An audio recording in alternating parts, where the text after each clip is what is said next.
Welcome to Stuttgart for Beginners, Bad Cannstatt edition. If you're looking for a bit of history in Stuttgart, Bad Cannstatt is the place to go.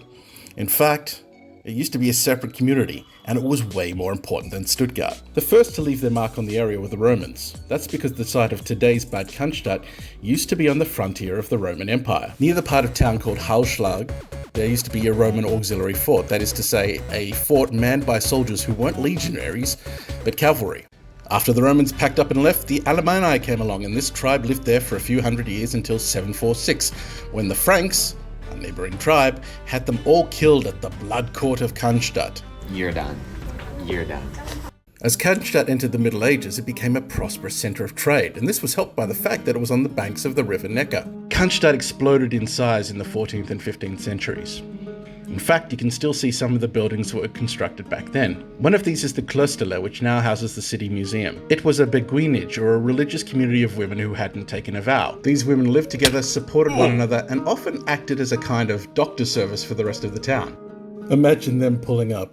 Despite frequent outbreaks of plague and a little something called the 30 Years' War, which was very bad for the region, Cannstatt just kept on growing in importance. It had a better location.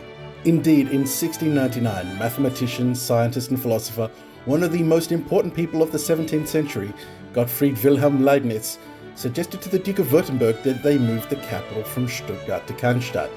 It was just a way better proposition. Of course, the Duke didn't listen, because that's what he was like. Cannstatt took to industrialization very quickly, and in fact it gave us a few things that we take for granted. Ritter chocolates, first made in Cannstatt. The world's first mass-produced bra? Yeah, also in Cannstatt. But of course, the greatest invention to come out of Cannstatt was the car. Gottlieb Daimler adding his grandfather engine to a carriage chassis and thereby ushering in the automotive age. So Cannstatt did get the crap bombed out of it in World War II. Yeah, look, Bad Cannstatt has a bit of a reputation, but don't let that stop you from checking it out. Why not make a start with the whole bad thing? Until 1933, Cannstatt was just Cannstatt, and then the government gave the city the prefix Bad, meaning that it was a government-recognised health resort.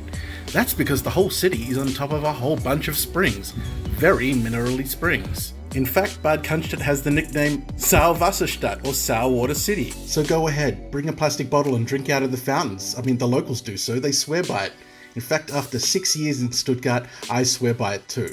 However, you risk a repeat of my first time drinking the water. Oh, yeah, that's awful. I know it's good for me, but it's awful. So what part of Stuttgart should I look at next? Let me know in the comments. And I'd also like to know in the comments if you're up for a walking tour of Stuttgart. I'm thinking of running some soon. Thanks for watching, and I'll catch you next time.